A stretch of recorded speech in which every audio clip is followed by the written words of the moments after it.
Hi friends! Today I'm going to read a very special book to you. It's called Benjamin's Box. It's a story about a little boy named Benjamin and his experience with Jesus during Jesus' last week here on earth, between Palm Sunday and Easter Sunday. It's a wonderful book any time of the year, but it's especially meaningful during the Easter season. I hope you'll enjoy it. The book is by Melody Carlson, and it's illustrated by Jack Stockman. Beautiful illustrations, beautiful paintings. I think you'll love it. A great story. So make sure you're paying attention because there's some objects that you're going to hear about that Benjamin collects that might be really special for you to be able to collect as well. So I hope you enjoy this interactive, wonderful story called Benjamin's Box. Enjoy.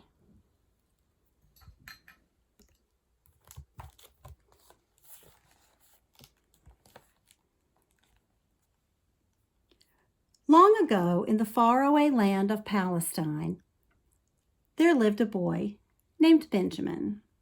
His small, humble home was nestled into a wall of other houses, almost hidden on a narrow back street in the bustling city of Jerusalem. Benjamin loved Jerusalem because God's temple was there.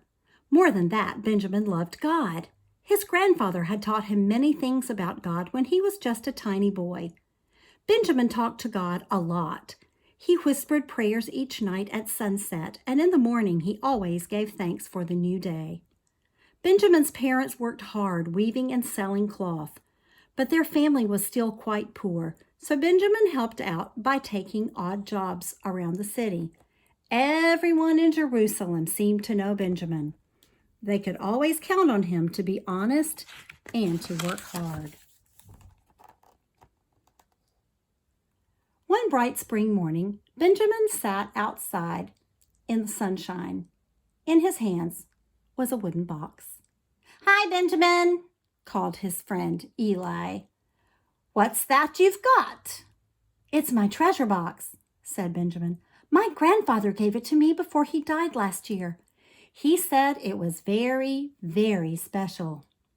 Eli opened it and looked inside. "There's nothing in it except for some old straw. How can this be a treasure box?"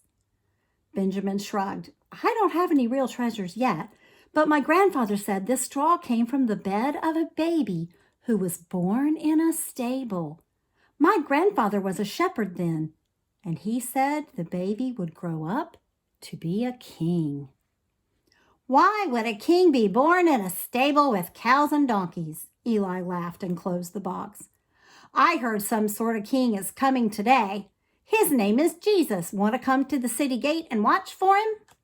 "Sure. My grandfather took me to hear a man called Jesus once. I liked to listen to him." Crowds were already lining the street. Some people cut palm branches from trees and handed them around. Others laid garments on the street like a carpet. "Wow!" said Benjamin. "He must be a king." The two boys squeezed through the throng just as the donkey entered the gate. "That's him!" Benjamin pointed to the man on the donkey. "That's Jesus!" "Hosanna! Hosanna!" cheered the crowd as they waved their palm branches in the air. "Hail to our new king!" yelled an old man beside Benjamin. "Why does a king ride an ordinary donkey?" asked Benjamin. The old man turned. "It means he comes in peace. Jesus has come to set us free. Hail, King Jesus!" Benjamin looked into Jesus' face as he drew near. Jesus smiled back, as if they were friends. The donkey plodded along and Benjamin followed, pushing through the crowd to keep up. At last he drew close enough to pet the donkey. A small tuft of hair came off in his hand. That night, Benjamin placed the bit of donkey fur in his treasure box.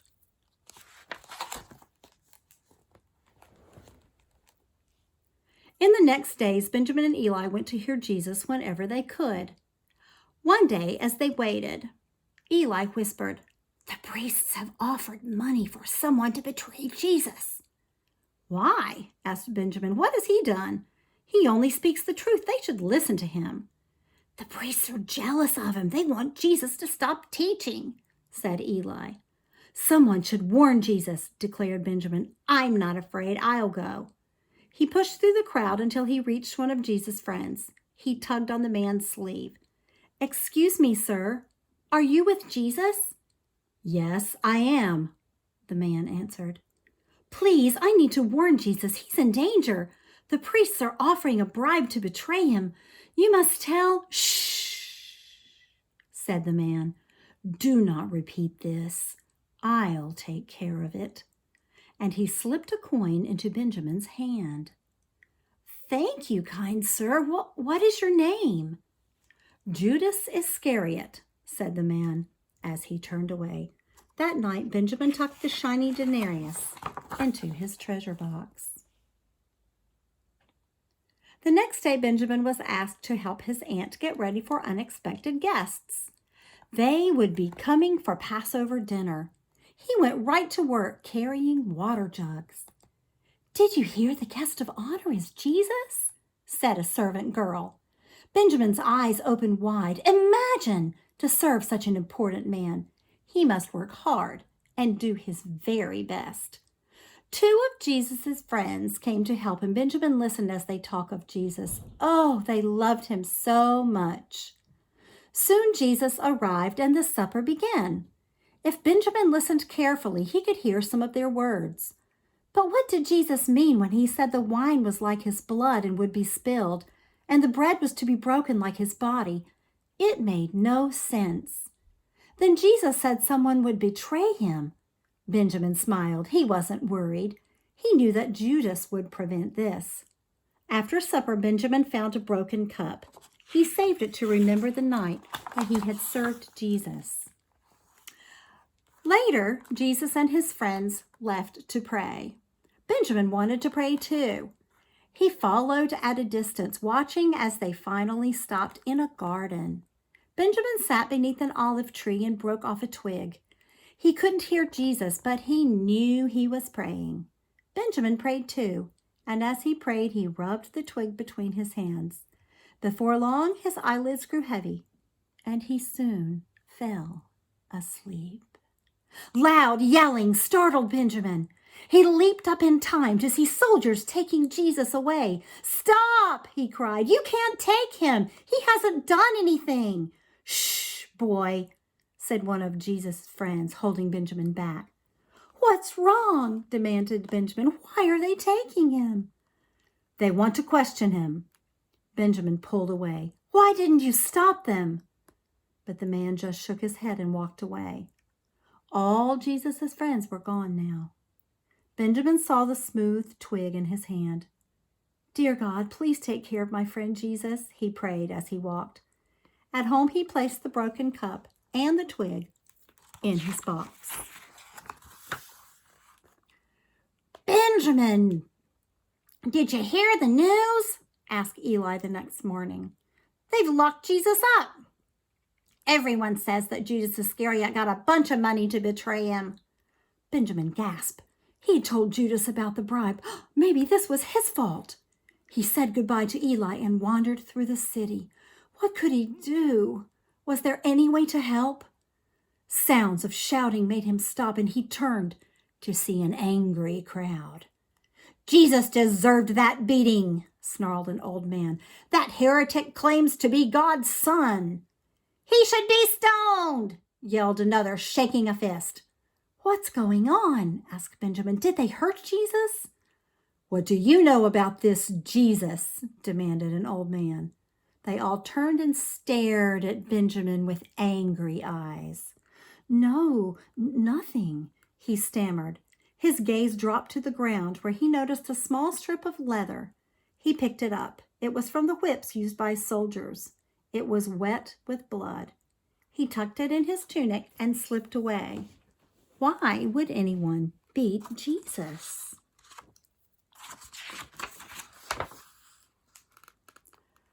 Benjamin continued to walk. If only he could make them release Jesus, but what could a small boy do?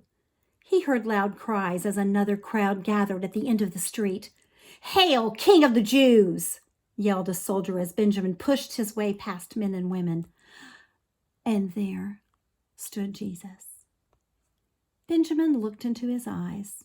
As Roman soldiers threw a shabby robe over his beaten back, he expected to see hatred, but instead saw only love. Just then a soldier shoved a crown of thorns onto Jesus' head, and another struck him with a stick. Benjamin's eyes filled with tears. Why were they doing this? A few days ago, everyone had called Jesus a king when he entered Jerusalem. Now it seemed they all hated him. Benjamin squatted down and buried his head in his hands. Please, God, he prayed over and over, please make them stop. When he finally opened his eyes, the crowd had moved along. Jesus was gone. He walked over to where they had scorned his friend and picked up a sharp thorn, broken from the awful crown. He ran home. His parents paused to hear his story, then sadly shook their heads and returned to their work. Benjamin placed the thorn and the leather strip in his box and cried. "Benjamin!" called Eli. "Have you heard? Jesus is to be crucified." "No," cried Benjamin.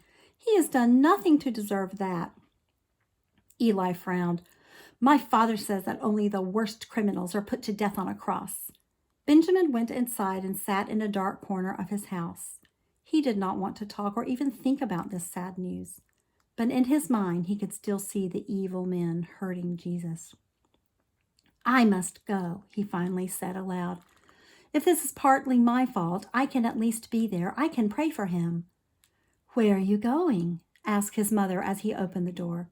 "To help a friend," he said. She nodded and touched his cheek. As Benjamin climbed the hill, he found a large spike. It was like those used by Romans to nail criminals to crosses. He tucked it in his tunic and continued on. 3 crosses stood at the top, but he could not force his eyes to look upon his friend. He noticed a small group of people apart from the larger crowd. He knew they were Jesus' dearest friends. He sat near them and bowed to pray, but the only words that came were, "I'm sorry, God. I'm so sorry." Benjamin watched as soldiers gambled for Jesus' clothes. He tried to shut his ears to their cruel remarks. Finally, he forced himself to look up. Benjamin looked into Jesus' eyes and saw such sorrow and pain that it cut to his heart. But he also saw love. And like before, Jesus looked right at Benjamin. Surely this was his way of saying all would be well. Perhaps he would even do a miracle. But instead, the sky turned dark and Jesus cried out, "Father, into your hands I commit my spirit." The ground shook and Jesus breathed his last breath. Benjamin was stunned. Jesus was dead.